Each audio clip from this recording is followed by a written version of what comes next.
que fazer com o pão e o vinho que sobra depois da ceia, se ele é santificado ou não. O fiel que tem, por exemplo, intolerância a glúten, ao ser ministrada a comunhão durante a missa, ele pode tomar ou poderia tomar apenas o vinho, pois a hóstia não pode ter a sua composição original da farinha, coisa e tal, alterada. Então não pode ser uma farinha sem o glúten. Jesus não está presente nos elementos da ceia, né, pão e vinho, mas está assentado à direita de Deus Pai. Tomou ou não tomou?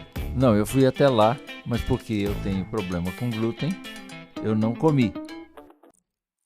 Boa tarde, aqui é o pastor Wilson do Amaral Filho, nós falamos da Igreja Presbiteriana de Jundiaí e o nosso podcast trata de história da Reforma Protestante. E nós temos tido vários episódios anteriores que você pode ver na nossa mídia e, ao mesmo tempo, sempre com a presença do presbítero Vlander Zickel, nosso mestre na área de História da Reforma Protestante. Boa tarde. Boa tarde, vamos em frente. Vamos em frente. O que vamos falar hoje? Dando continuidade ao último episódio que nós começamos a falar sobre inovações, fatos que foram surgindo e sendo introduzidos dentro da igreja. Hoje vamos começar abordando um pouco o fato da transubstanciação, a adoração à hóstia. Depois nós vamos falar um pouquinho sobre a diferença entre as duas igrejas católicas, né? E vamos avançando. Tá vamos bem. Lá.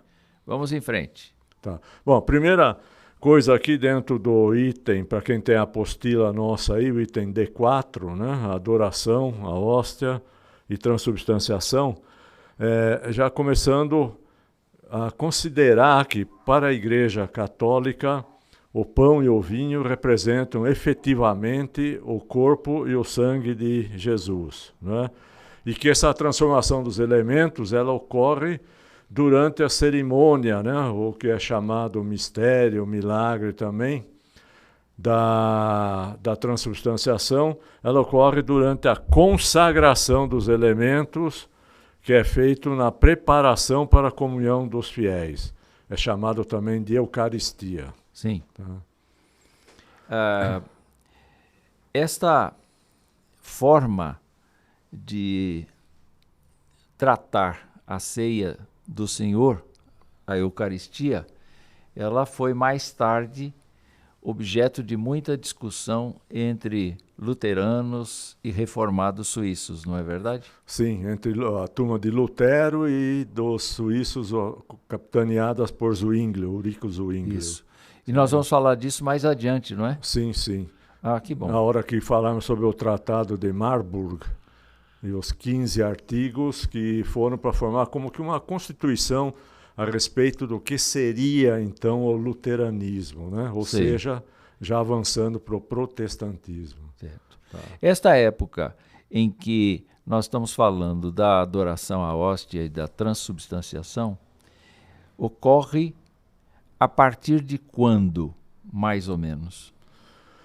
Na verdade, vamos dizer assim, a conciliação dentro das facções da Igreja Católica Apostólica Romana vem junto com o Concílio de Trento, Sei. que era o chamado Concílio de Contra-Reforma, né? E lá, então, houve discussões não somente quanto a isso, mas também quanto a outro tema lá, como purgatório, etc., né? Mas prevaleceu os que achavam que tinha que manter isso, tá? Para não dar o braço a torcer, vamos dizer assim, né? Para o luteranismo que estava avançando por todo o centro e norte da Europa, né? Por exemplo, dentre os vários cânones, padrões adotados pela Igreja, né? Que cânones são os standards, os padrões, os regramentos e decretos do Concílio de Trento, ressalta-se um que diz respeito a um dogma. O que é dogma? É verdade indiscutível. Não se discute, se coloca, se aceita e acabou, né? Esse dogma que eles definiram é o dogma do milagre da transubstanciação. Como é isso? O cânon diz o seguinte, vejam bem, né? E aí nos colocar onde nós estamos aqui, né? Se alguém negar que no sacramento da Santíssima Eucaristia, que é a hóstia, estão contidos em verdade real e substancialmente o corpo e o sangue juntos com a alma e a divindade do nosso Senhor Jesus Cristo, e disser que ele, Jesus, está nela somente em símbolo, figura ou poder, que seja anátema. E anátema significa maldito, amaldiçoado. Então, todos aqueles que a partir desse instante discordassem desse dogma, desse cânon, né, seria considerado, dentro dessa situação, seria considerado amaldiçoado. E esse dogma permanece até hoje? Até hoje. Isso daqui é um dogma verdadeiro e válido. Para a igreja, né? Para a igreja, lógico. Não necessariamente para nós. Não, nós estamos na condição de anátemas. De malditos. É uma coisa complicada. Complicado. Mas vamos caminhando. Tá. Umas outras particularidades do catolicismo em relação à hóstia, né? Que o povo católico, os fiéis, eles devem louvar, né? Segundo as regras, eles devem louvar e adorar a hóstia e curvar-se diante dela, né? O que contradiz a própria Bíblia, né? Lá em Êxodo 24:5 e Jeremias 1:16, que diz que não deve ser feitas imagens, nada que retrate, né? Para justamente não dar esse caráter de idolatria, tá? Aí tem algumas observações que no meu tempo não, né, de criança, quando eu fiz a primeira comunhão, não tinha isso, mas ultimamente eu fiquei sabendo que sim. Curiosidade, né? O fiel que tem, por exemplo, intolerância a glúten, né? Ao ser ministrada a comunhão durante a missa, ele pode tomar, ou poderia tomar apenas o vinho, tá? Pois a hóstia não pode ter a sua composição original da farinha, coisa e tal, alterada. Então não pode ser uma farinha sem o glúten, tá? O que acontece? Então, os fiéis que têm essa predisposição, essa intolerância, estão dispensados de tomar a hóstia. Nossa. Mas também durante a missa, também normalmente os fiéis também não participam do vinho. Normalmente é só o sacerdote. É só o sacerdote. Então, quer dizer, uma pessoa nessa condição, ela participa, vamos dizer assim, virtualmente, né? Mas não efetivamente. Brincando um pouco com a coisa, tomou ou não tomou? Não, eu fui até lá, mas porque eu tenho problema com glúten, eu não comi. E também não tomei vinho, porque não é próprio do fiel tomar o vinho. Então eu tomei sem tomar. Interessante. É só a participação como que a distância, né? Tá. O que vale aqui, que é aceito, adotado para o protestantismo, né? Jesus não está presente nos elementos da ceia, né? Pão e vinho, mas está assentado à direita de Deus Pai. Outra observação, Jesus tem a mesma essência do Pai, portanto é Deus infinito, onipresente, e não poderia estar confinado, limitado a uma pequena porção de pão, né? Hóstia para a Igreja Católica, e muito menos a algo feito pelas mãos humanas. Como se seria suficiente para contê-lo, né? Entretanto, a gente precisa pensar, especialmente depois de Calvino, que a reflexão que se tem feito em torno da presença de Jesus na ceia é uma presença espiritual por meio do seu espírito que habita no coração das pessoas. Então, ainda que o pão e o vinho dos protestantes não se transformem em carne e sangue, todavia nós entendemos que há uma presença espiritual de Cristo na ceia por conta de que o Espírito de Deus está nos corações das pessoas, ao mesmo tempo está nos santificando por meio dos elementos que nós usamos. Mas não está nos elementos. Né? Então, é muito interessante. Às vezes a gente vê uma disputa entre os protestantes a respeito do que fazer com o pão e o vinho que sobra depois da ceia. Se ele é santificado ou não. E nós temos o posicionamento de que ele é consagrado a Deus para uso na ceia somente durante o culto. Quando a gente sai do culto e sai do sacramento da ceia, ele volta a ter o significado de comida e bebida. Simples assim. Exato. E a hóstia? O que se faz com a hóstia que sobra? Então, com a hóstia, não sei se o pessoal já observou, né, durante uma missa, por exemplo, que a hora que termina a cerimônia da comunhão, o sacerdote normalmente ele pega aquela, parece uma taça, né, até normalmente é dourada e tal, ele pega um pano e ele limpa a taça, porque não poderia ter nenhum resíduo de hóstia sobrando ali, porque, teoricamente, né, para eles estaria presente o corpo de Cristo.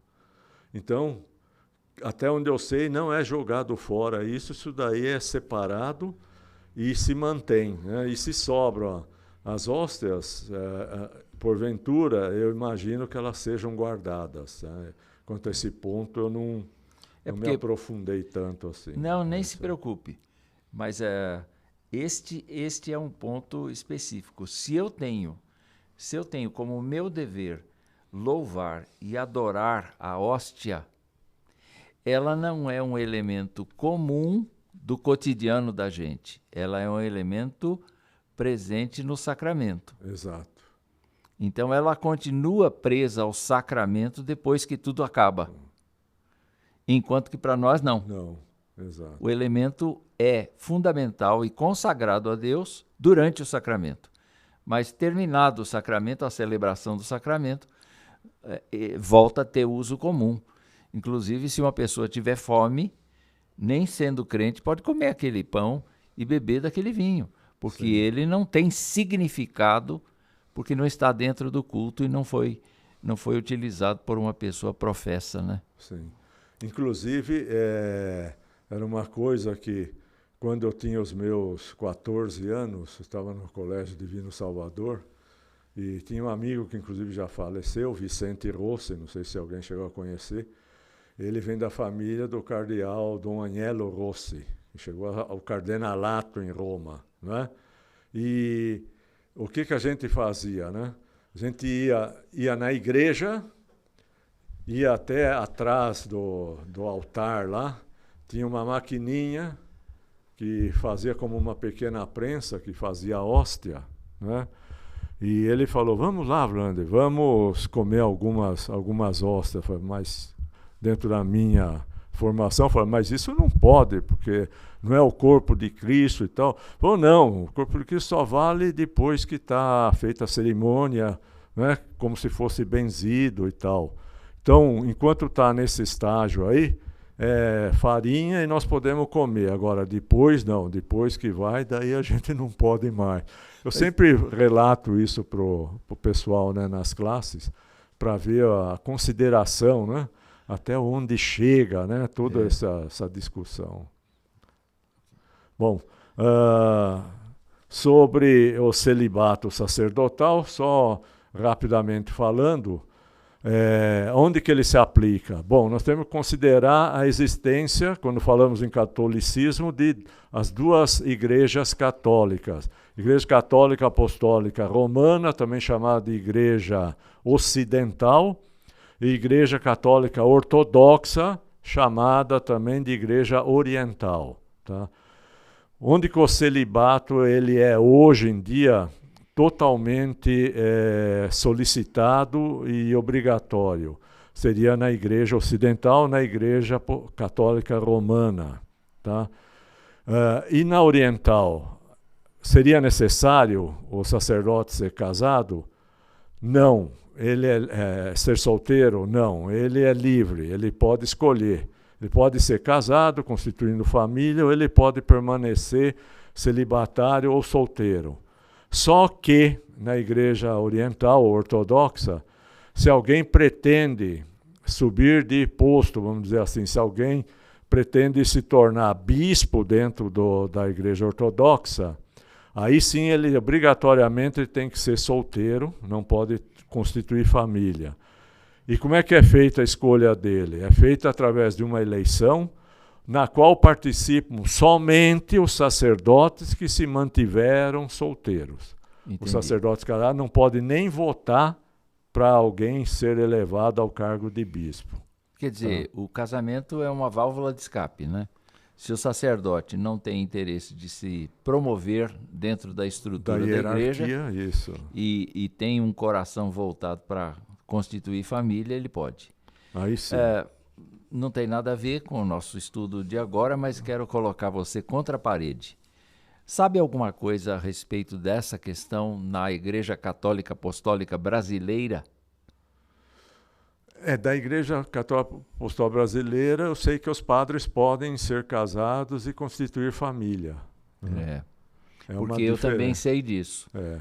Eu sei disso. Quer dizer, a Igreja brasileira, a católica brasileira, essa denominação dentre os católicos, não é? Ela é mais elástica em relação à questão do celibato. Sim. Ultimamente, me parece que o último Papa que teve aí, o Francisco, né, ele havia já discutido alguma coisa, ou colocado alguma coisa nesse sentido. Tanto de dar alguns cargos, algumas coisas para as mulheres, mas também para mexer nessa parte de sacerdócio, de se tem que se manter solteiro, se poderia constituir família. Mas tem uma barreira muito grande numa boa parte lá do cardenalato, que não quer que mexa nisso, que é uma área estritamente conservadora.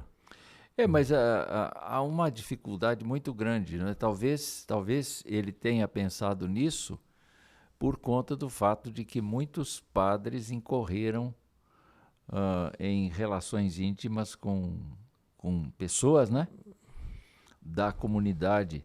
Quer dizer, o voto de castidade desses sacerdotes foi quebrado. Exato. E com isso talvez fosse uma válvula de escape permitir que eles se casassem. Sim. A Escritura diz que se um homem não consegue viver do celibato como um ideal da própria vida, de própria iniciativa, ele deve se casar para não viver abrasado.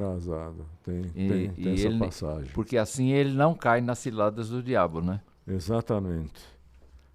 E a gente observa que esse tema, dentro do catolicismo, ele começa a ser discutido já no próprio primeiro concílio de Nicéia, né? No ano 323, depois de Cristo, logicamente.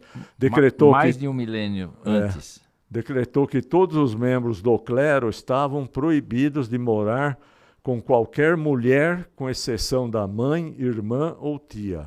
É o terceiro cânon. Tá?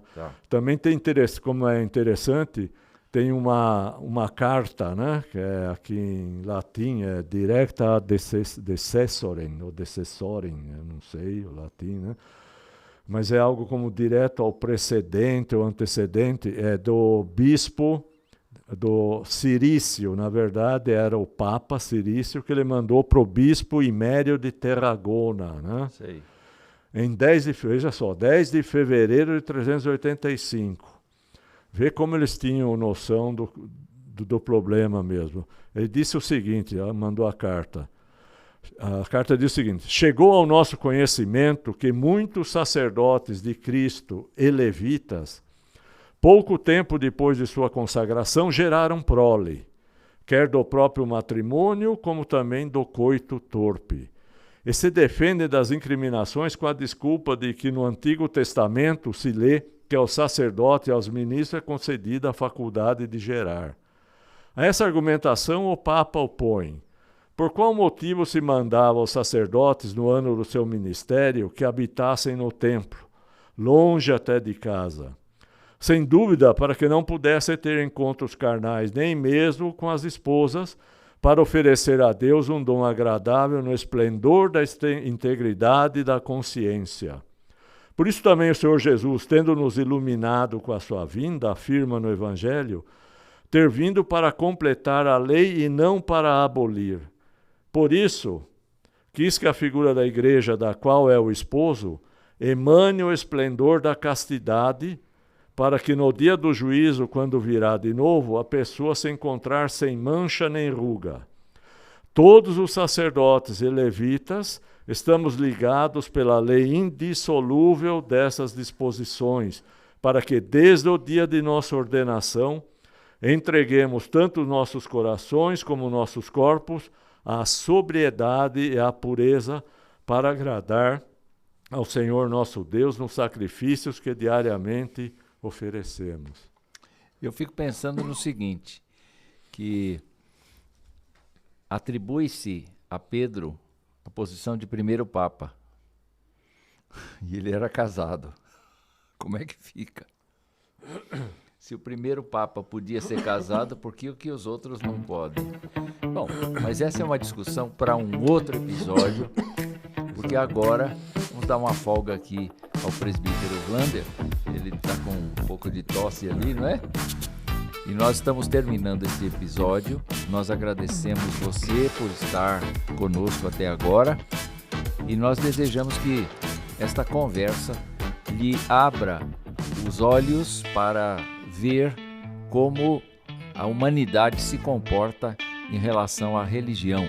Que Deus abençoe sua vida. Nós nos vemos no próximo episódio, se Deus quiser. Até logo, Vlander. Até mais. Obrigado aí pela atenção.